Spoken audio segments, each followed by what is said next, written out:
the Asia Pacific Business Forum podcast, exploring business, policy, and personalities across the Pacific region.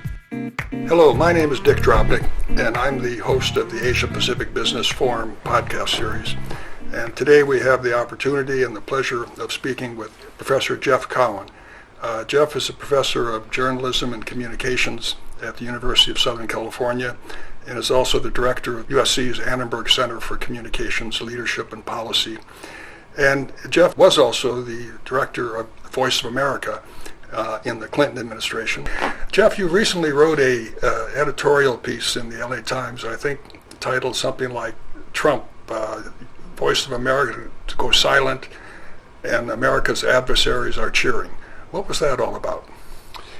Well, for reasons that we'll get into and which are not fully explicable to me, President Trump has decided to eliminate all of U.S. international broadcasting, which includes the Voice of America, which, as you say, I used to run. And by the way, my dad was the second director of it. So really? It goes back to World War II. So Voice of America started to combat Nazi propaganda during World War II. Dad was head of it under Franklin Roosevelt. I was head of it under Clinton. And I remained very committed to it, believe in it very strongly. But they also ended Radio Free Europe, Radio Liberty, and the Office of Cuba Broadcasting, which is Radio Marti. They eliminated all of U.S. international broadcasting a couple of weeks ago. Marti was separate from Voice of America? It was under Voice of America, okay, but it had its own separate function, which was to broadcast specifically to Cuba.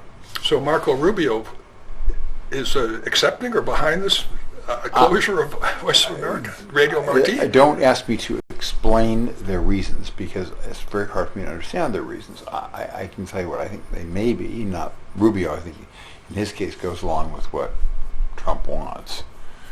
But they've gotten rid of all of international broadcasting, and I think it has to do partly with an effort to save money, and it's a way of saving a tiny bit of money, but save all the money. I think it has a little bit to do with some hostility to the press generally. But I think the way that they see the Voice of America and maybe international broadcasting, which is very different from how I'd like you and your listeners to think of it, is they see the English language reporters and service as what it is, which is maybe a little bit the equivalent of the BBC English language service. But the Voice of America broadcasts today, or 2 weeks ago, broadcasts in like 45 languages. And it's important. That must be the important. That's what counts. It's not that they're in English. The English language service is important because for much of the reporting, they'll use that as almost like a wire service for what they'll translate into the other languages. But Dick, as much as you know of the world, my guess is that there are many of those languages you've never heard of. You don't know the name of the language. And, if you're in Cambodia, or you're in Burma, or you're in any country in Africa, you even in Central African Republic, there are 3 different languages. I mean, they're all over the world. And man, when I was there, we broadcast in 3 different languages in China alone, because we were in Mandarin and we were in Tibetan, which they didn't like, and we were in Cantonese. So we're broadcasting in all these different languages all over the world, and I think that in the case of Trump, they didn't understand that. But you know that for many of those societies, and it's different at different moments, it was the lifeblood of information. Sure. And it also was incredibly important for the United States. So many of the things that I'm proud of, and by the way, there's a poster over there which your listeners can't see, but I can it'll describe much of what we did there. But what the Voice of America did was, for example, to bring music to the world, and especially jazz music. And jazz was hugely important in terms of how America was seen for much of the world. But an example, you asked about the Marco Rubio story. One of the world's great jazz trumpeters is a man named Arturo Sandoval. From Cuba. Arturo Sandoval, who lives in Los Angeles now, went to prison for 6 months for listening to Voice of America, so they could hear jazz. The importance of jazz, which is brought to the world largely by a program run by a man named Willis Conover, his picture is over there, but was hugely important. People all over the world learned to speak English listening to the Voice of America. And I know many such people to this day, including my special assistant who you met a few minutes ago, because they would listen to the Voice of America. In her case, she's Chinese. It's a 1,500 word vocabulary. They read history, news, literature, 1,500 vocabulary spoken slowly, and it's the way they learn English. So all over the world, people have learned English from the Voice of America. 3 or 4 of my Chinese MBA graduates, who later went on to be CEOs of American companies, joint ventures in China, all were listening to Voice of America during the Cultural Revolution, the penalty of torture and death, and they go down into cellars and basements. Right. And one time I'm walking with my friend in Shanghai, we'd go past this building complex, which is now a modern building, and he sort of started to shake a little bit and tremble, and I said, "What's going on?" He said, "That's where, down there, 2 levels down, is where I used to hide with the transmitter." You know, people were desperate to listen to the Voice of America, and one of my assistants here is her family's from Ukraine, and she described actually earlier today how her father, as a young man, got a little radio set and couldn't wait to listen to the Voice of America, and until 2 weeks ago when it was shut off, much of the news that he got in Ukrainian, though he was listening to Ukrainian radio too, was from the Voice of America. But I don't think that Trump people understand this. It's a people need to understand the world. There was a advertisement that the Polish National Congress put out a couple of weeks ago, saying, "Please don't kill the Voice of America," because we know how important it's been for Poland. Geoff, what are the prospects for it coming back? Well, there's a lawsuit which has so far been successful, which prohibits it being eliminated. But the trouble is that the government does and doesn't follow the law. So the head of the Voice of America, a man you may know, Mike Abramowitz, you probably knew his father, who was a famous diplomat named Mort Abramowitz. Yep. Mike Abramowitz was himself a reporter for the Washington Post and ran Freedom House. Mike is still the head of it. But I don't think he's allowed to go into headquarters, and I don't think he's allowed to be in touch with his employees, who are not allowed to be in touch with their own email accounts. So there are like 1,200 people who work for the Voice of America or for international broadcasting who no longer have their jobs, and many of them... Well, there must be foreigners. Are they losing their visas? They'll lose their visas, and many of them are from countries where they would not be welcome at home, and where they'd be thrown in jail if they are sent home, which they will be, and where their protection used to be that they were journalists, but now they're being accused by this government of propagating fake news. So you go back to Iran, let's say you were broadcasting the Farsi service, and you're sent back to Iran because there's no protection, and you're thrown in jail, and you say, "Well, I was a journalist." Well, no, you weren't. You were propagating fake news. So people all over the world, this was going to happen. Well, will those Voice of America employees who are not being rehired, or can they don't have to go back to Iran, right? They could go to London if Britain would accept it. It depends on the country and depends where they're from. But even if the budget is reinstated, Voice of America will have lost those assets. That's right. Will have lost these almost irreplaceable. Well, many of us are talking about how do you rebuild a Voice of America. Suppose that in 4 years, this is a perfectly good chance that you look at what happens with the ping pong of American politics. You could, assuming that democracy prevails, assuming that a free press prevails. That may be a big assumption. There, but assuming that's the case, in 3.5 years, you could have a Democratic president elected. You could have a Democratic Senate. You probably won't the next time, but you could, in a Democratic House. So you could have a trifecta. Assuming that they haven't bankrupted us, because that's a whole other issue right now. We're on track to go another $7 trillion into debt under this administration. But suppose that we're able to deal with the debt. We're also on track to be paying more on the debt, because one of the results of the tariff policies are that it's costing more to have the debt. Also, our debt is bought largely by the Chinese, who may no longer want to buy our debt. But let's put all that to the side.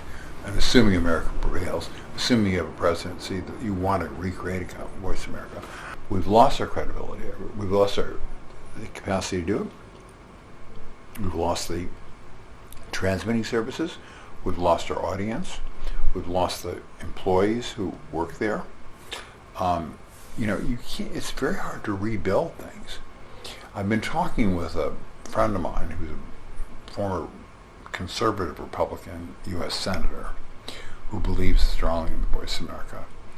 He thinks maybe the only way to retain it is to retain the non-news assets, the music, the short stories, the news and special English, all those kinds of things.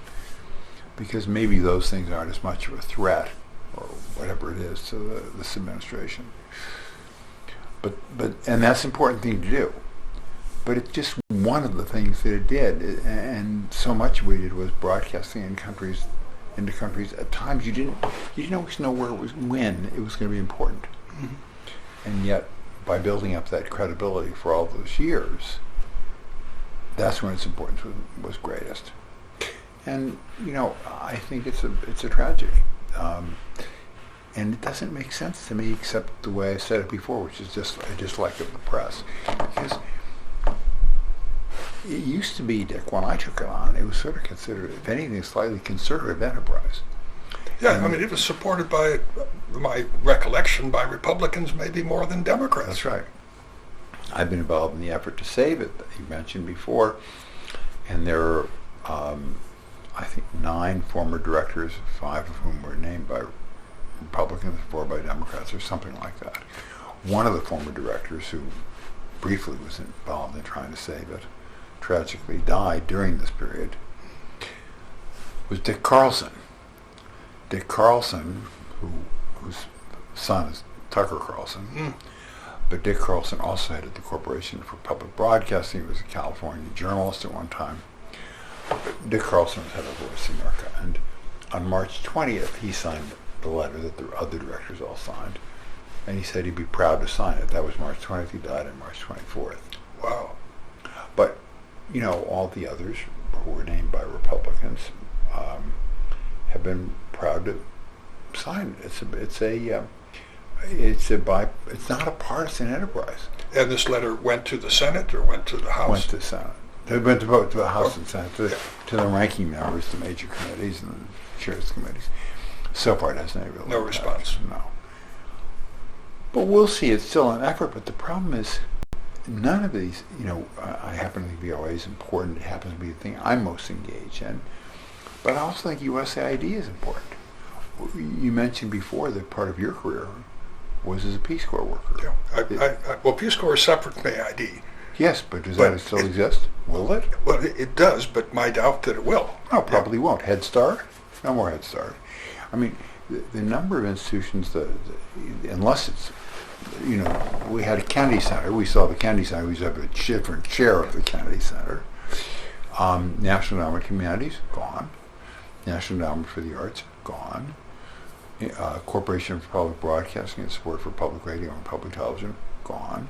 Well, as I was saying to you a moment ago, Geoff, last night I was talking with a close friend and important business person in China, in Shanghai, and he said one of the things that many Chinese are thinking now is that America is going through a cultural revolution, and it reminds us back of 60 years ago in China when Mao and his group started the Cultural Revolution, and one of the targets of course was the media, but it was more controlled there, but it was the universities.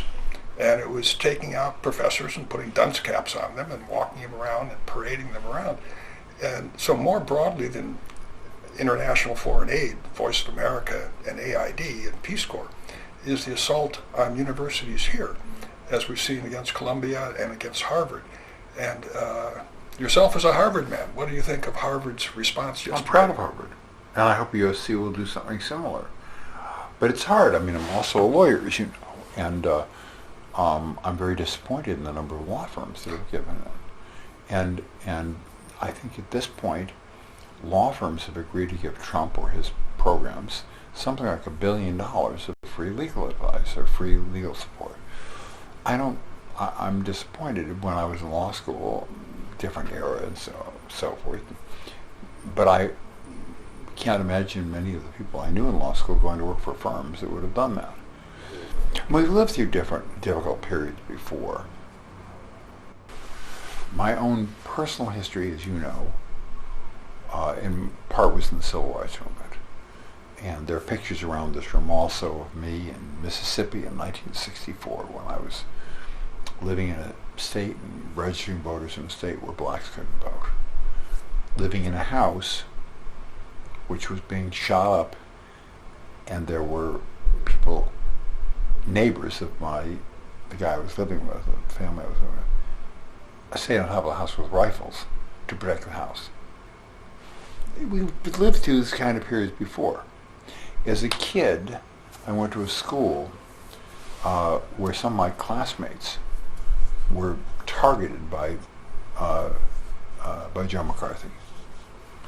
And these kids whose families or parents were very talented writers were being treated as though they were communists, which they weren't. They were fellow travelers, it was then called. They couldn't write. They didn't have jobs. We've come through those periods before. And I think we've maybe come through even in a better way. The reason I'm proud for Harvard for standing up is because I think people have to stand up. I'm disappointed with Paul Weiss, that law firm, as an example. The first one. Is that it didn't stand up. But there will be people who will stand up. And the people who stand up will later be heroes. They'll be inspirations for us. They'll be inspirations for another group. And in the end, I think it's horrible. We'll lose great institutions like the Voice of America. We'll have shown the world's, I think our own standing in the world will diminish, which I think is a bad thing, because then people no longer trust America. How do you trust us to keep secrets? If you're one of the Five Eyes, if you're an intelligence source, how do you trust us to keep secrets when you see that we put stuff on Signal, which tells you that this is now Israel, which wants to be our ally, but it tells you that Israel's keeping surveillance on a private home. Well, why would you trust us anymore? If you were trusting us to be your nuclear umbrella, why would you trust us anymore? So I think I think that the dollar will lose its status as the dominant currency in the world. I think that's bad for the United States as we knew it. It will make us poorer. If the dollar loses this status, we will become poorer. We will become poorer, and it'll be devastating for us or damaging for us as a country. The example of that is Britain in 1967, That's right. when the pound lost its status. When I was a kid, when you were a kid, the pound sterling was the currency of choice. Yeah. It was the reserve currency of the world. In recent years, it's been the dollar. You wouldn't have thought it could have ended. 6 months ago, you wouldn't have thought it had ended. Today, it probably has ended. Whether a new currency has emerged is a different question. But the dollar is no longer the accepted currency in the world, or people are doubting. Well, the dollar is less desirable. It has not yet gone away. No, but people have lost confidence. That's right. People have lost confidence, as our mutual friend, former USC trustee Ronnie Chan said in an earlier podcast, that just this erosion of trust, that America is now willy-nilly willing to confiscate your dollar holdings, confiscate your treasury bills, make it less of a currency that people want to hold. And on the margin, that's going to cause interest rates to rise. The current Congress and administration, with their budget, as you and some others mentioned earlier, projected could lead to another $7 trillion in extra deficit Yeah. over the next 10 years. Yeah, So the interest rate really matters. The bond market really I matters. know, it really does matter. And I think it's a lot of people don't fully understand this, but they'll come to understand the consequences of it. And that's part of why, for that sad reason, there will be a change in the leadership of the government. What I hope doesn't happen, Dick, and I'm going to come back with optimism, but what I hope doesn't happen, but I kind of believe in a concept as part of being a lawyer of neutral principles. That is, or maybe it's a religious principle, golden rule, do unto others, but you can expect whatever the others have done, you do the same thing. So I think the danger of what Trump is doing is not just a danger of Trump, and if you call it the right wing, which I don't think it is, but if you call it the right wing doing it, it's a danger that these are new powers that will be bad to have, could be done badly by the other wing, whatever that is. The reason I'm optimistic, though, Dick, is this sweep of history, the concept that I'm sort of taking back to Passover service through your lifetime and my lifetime. Been through a lot of times. Been through World War II. You were born at the end of World War II. I lived through World War II. I couldn't, when I was a kid in New York in that school where people were being denied the right, the parents couldn't teach because they were thought to be too left-wing. I lived in a very privileged part of New York on Park Avenue, and I had a 8-block walk to my school, and my mother said, don't walk east on 86th Street, because that would be the home of the German Bund and you could be killed there. So it was a little kid, or kidnapped, or whatever could happen to a Jewish kid. So it was a little kid. That was the world I lived in. And then, as I said, I spent all the periods you thought were about the Vietnam War. But I think, in the end, I do kind of believe what Obama used to say, probably to make us feel better, but I believe it. I guess was Martin Luther King's quote about the arc of history is long, but it bends toward justice. And I think we'll come out of this with some new heroes, with some new things to believe in, with some new institutions we couldn't have imagined. And I think that the next generation will look back in this and say it was a hard time, but we came out of it okay. Well, let's hope that you, Geoff, in your position at the Annenberg Center, and with your influence at University of Southern California trustees, help this institution rise up to the challenge. Thanks, Ed. Thank you, young man. You too. Hosted by Dick Drobnick, the Asia Pacific Business Forum podcast